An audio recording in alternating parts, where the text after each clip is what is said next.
Amtgard has a lot of different kinds of weapons that you can use in the game. Let's talk about some of those. I'm Squire Callahan Ridgeborn, almost a battle master, always a wizard, and tonight I'm here to talk to you about all the different kinds of weapons in Amtgard and give you really a high-level introduction as to what those weapons are, a little bit of how they work. First thing to know, this is a sword. This is not a baseball bat. This is not a lightsaber. It is a sword. So swords are pretty cool little things. They have some important parts to it. I'm going to point out those parts to you now. First, we have the blade. The blade here is used for slashing, okay? The slashing blade. When you make a hit with a slashing blade, it'll make an audible pop like that with a bounce back or an attested stop. It will not slather around a bunch. That is the blade of your sword. Now the next part of your sword is the stabbing tip right up here. This is the part that you poke into your opponent, okay? The next part you need to know, this is the pommel. The pommel is at the back end of the sword. It is not for hitting, it is for holding, okay? Next you have your handle. Now my handle here is made out of paracord. I really like paracord handles. There's all sorts of ways to make your handles. I just think paracord is the best. Your handle is where you put your hands. If you hold it up here, this is not considered wielded, okay? Now, there are a couple other parts of a weapon you might want to know about. This is heavy padding. So heavy padding is a portion of the blade or the weapon that has a 4-inch cross section. And it has to have a certain amount of length, and what it will do is it actually replaces an equal number of inches of normal padding. And then you have courtesy padding. Courtesy padding here has lesser requirements, but is not strike legal. If you hit here, that's not a wound. If you get hit here, it is a wound. Now, heavy padding on great weapons makes those weapons armor breaking and shield crushing, or scab. So scab is a commonly used vocab word, if you will. It just stands for shield crushing, armor breaking. And that is the different types of padding on a weapon, right? Even on this weapon, we have our slashing portion, our stabbing portion, heavy padding, courtesy padding, our handle, and our pommel. So that's all the different parts of a weapon you might need to know. Let's talk about individual types of weapons. So first, you have the dagger. Daggers are a minimum of 10 inches and a maximum of 18 inches, and they have to have a 10-inch strike legal portion. Daggers can have handles, pommels, blades, and stabbing tips, and anyone can use a dagger. A dagger is a universal weapon in Amtgard. Any player can hold a dagger. This is a short sword. Short swords are between 18.01 inches and 36 inches. They are universally used by most every class has access to a short sword. Short swords are used in tournament fighting quite a bit. They are considered the default weapon. There are lots of different sizes of short swords that people use. I'm a big guy. I tend to try to get as close to max length as possible. Some people prefer like 22, 24, 26 inch short swords. That's just up to your personal preference. There's not really a wrong answer. Next, hinged weapons. So a hinged weapon is a flail, and it is defined by a couple interesting pieces. Again, you have your pommel, your handle. This right here is courtesy padding. It is not strike legal. Then you have the chain, still not strike legal. And all the way up here at the end, you have the ball. Now the ball is the only portion of the flail that is actually strike legal. So if I get hit like this, you'll note that the ball did not hit me. But if I get hit like this, that is a legal shot. So flails are really good for getting over the top of shields, getting around people's weapon blocks. Flails are a great tool that are available to a bunch of classes. Next is longsword. So longsword is everything from 36.01 inches up to 48 inches. This is a 47-inch longsword, and as you can see, it gives me quite a bit of reach, especially when I choke down like that. And even when I'm up here, if you compare it to a short sword, you can see you get quite a lot of extra length there, quite a bit of bang for your buck with the longsword. Now longswords are a little slower, they're a little harder to wield, you have to have a little bit more wrist and arm strength to use them effectively, but I think too many people sleep on longsword because longsword, the reach effect allows you to get so much further from your opponent and still throw shots, whereas they have to get a lot closer before they can get you. Up next, greatsword. So greatsword is everything from 48.01 inches up to 6 feet. Now, this is a pretty big greatsword. It is for use on the front line. It has armor breaking, shield crushing built into it because it is 6 feet long. Now, there are several ways you can hold a greatsword. Holding it in a downward angle like this allows you to poke at the legs a lot and even up to the chest, but you're very unlikely to get up into someone's head region unless you're making a mistake or leaning back really hard. If you have your blade up like this for chopping down on shoulders, that is, I consider, very unsafe. The most I'll ever do is the medium stance or that low stance. And so, greatsword, it is its own weapon category. Next, you have pole arms. So, as you can see, pole arms are anything that is greater than 6 feet. Is still technically a great weapon, but they've been semi-broken out. A great weapon like this has a lot more reach, and you can do a lot more tapping and chopping, and then there's this long body here that gives you a lot of blocking power. So this is a great weapon here. Finally, the last melee weapon is the magic staff. Now the magic staff is sort of a weird weapon because it's not legal to strike with. If I went like this and hit you, I am violating the rules because magic staff is for blocking only, but still counts as a weapon. Now, magic staves are between 4 and 6 feet tall. They are part of the current playtest, which is very exciting stuff. They're available to everyone. The only thing about a magic staff is they can only be wielded with a dagger. You can't use shields, you can't use swords, you can't use anything else. So I've seen some people trying to do like magic staff and dagger, down dagger, up staff, whatever you want to do. Magic staff is a cool new tool for all of our casters, and I suppose also the marshals if they want to play on hard mode. Now, the last thing I'm going to show you tonight is shields. This is a small shield. Now, a small shield is available to a number of classes. Anyone that can have a larger shield can have all the smaller shields. So getting a good small shield will give you a lot of approachability to different classes. Small shields are primarily used by scouts, and now artificer archers will use them as well.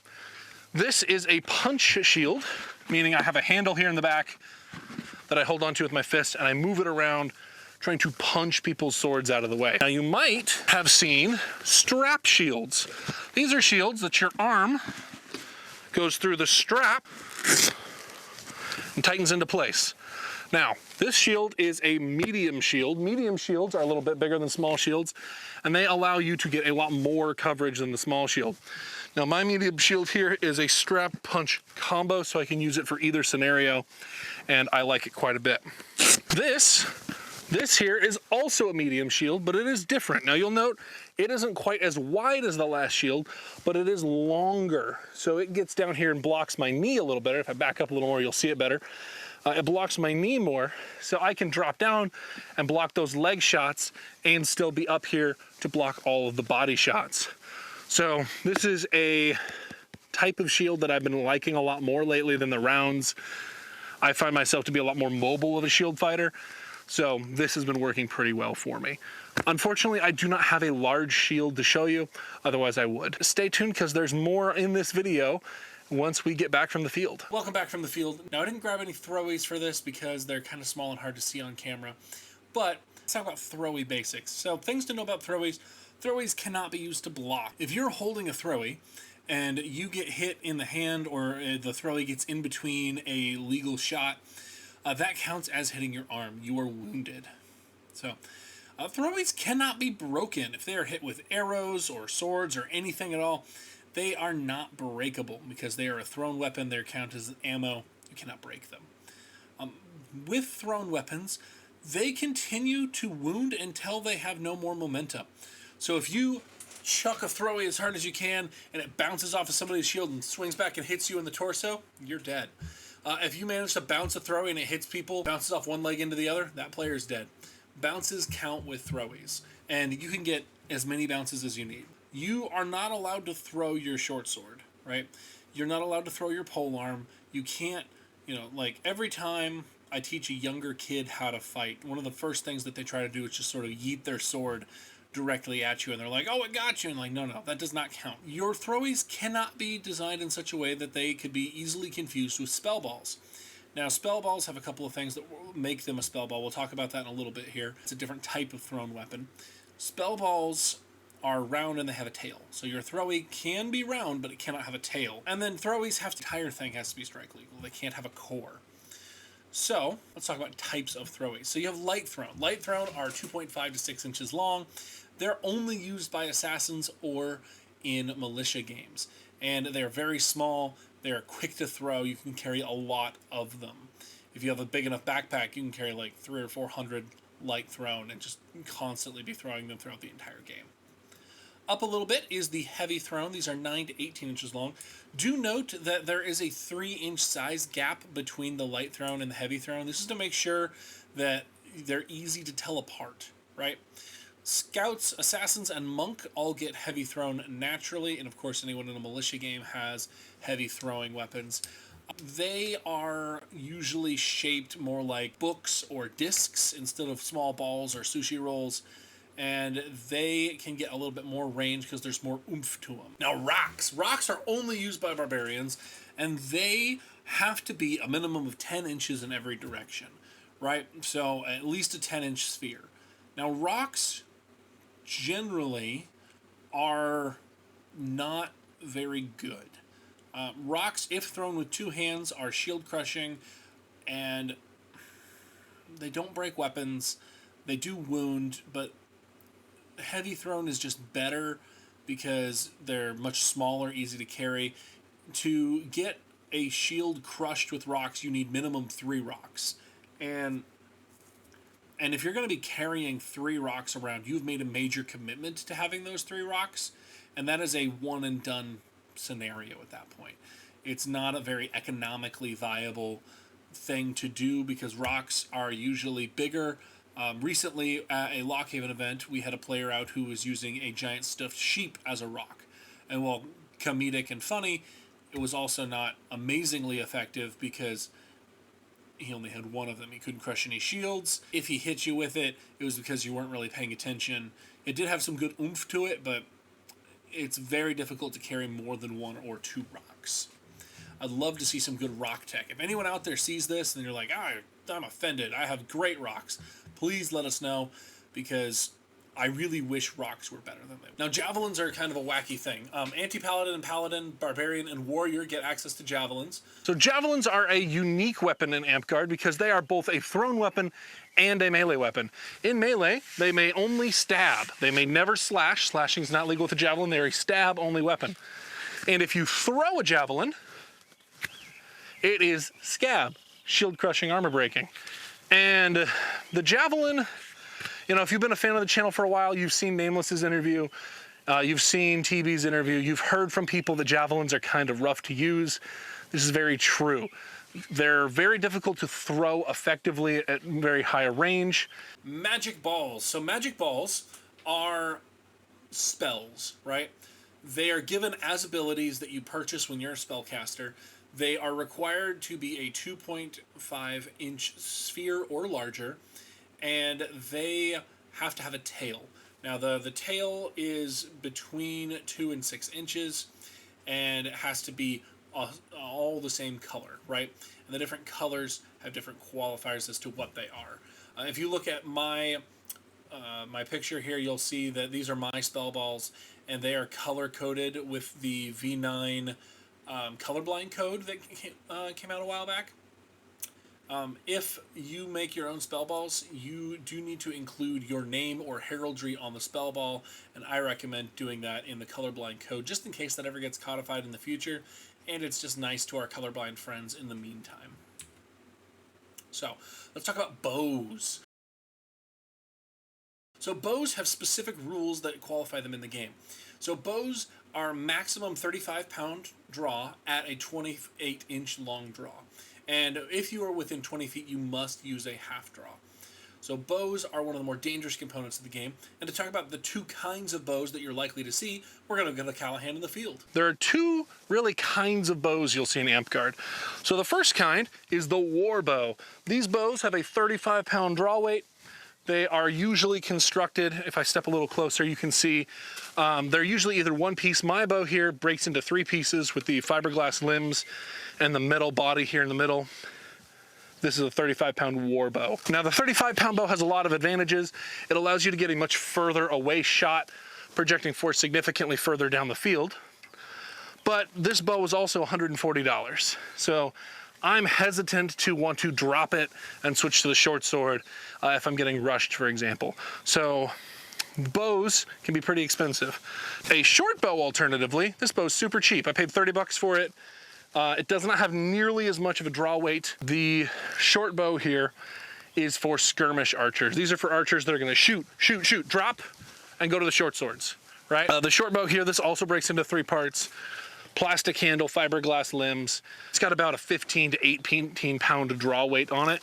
And it's small enough that I'm not worried about dropping it if I need to, because it's not gonna break.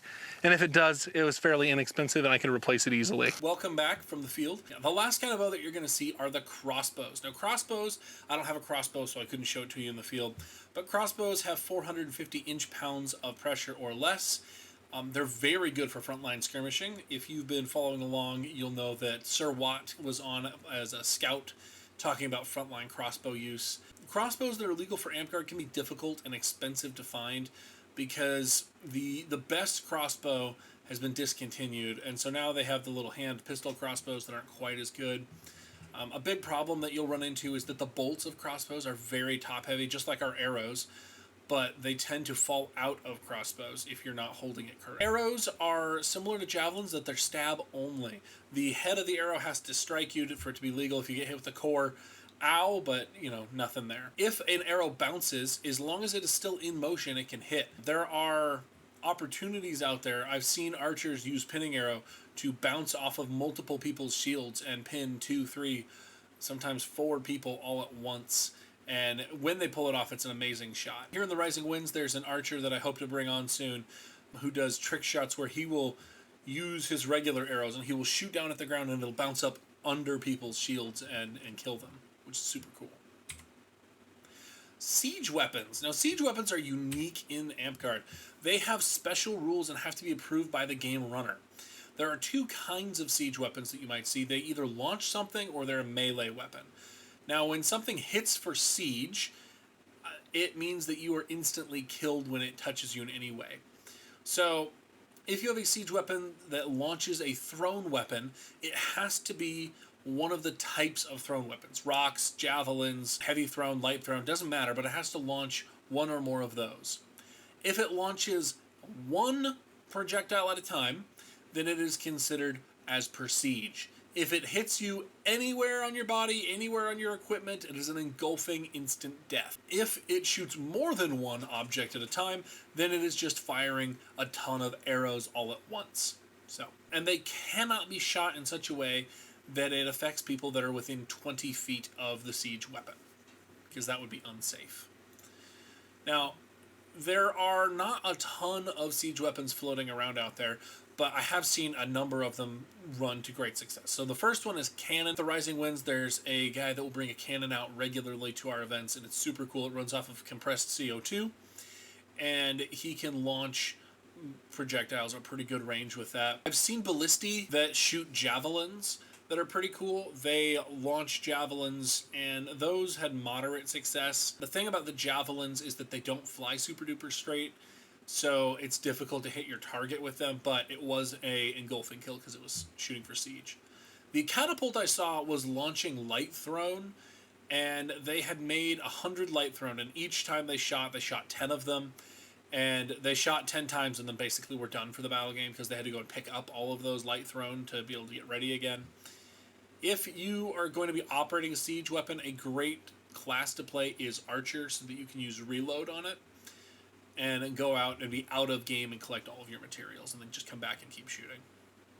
But thank you for coming to this lecture about all the different types of weapons in Amtgard.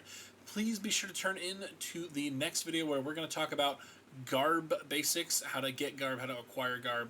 Maybe you want to make it. There's going to be all sorts of good content there. So if you want more battle gaming excellence, please be sure to subscribe, and I'll see you in the next one. Thanks for watching. This is my javelin. It does not throw very straight or very far. Put that over there.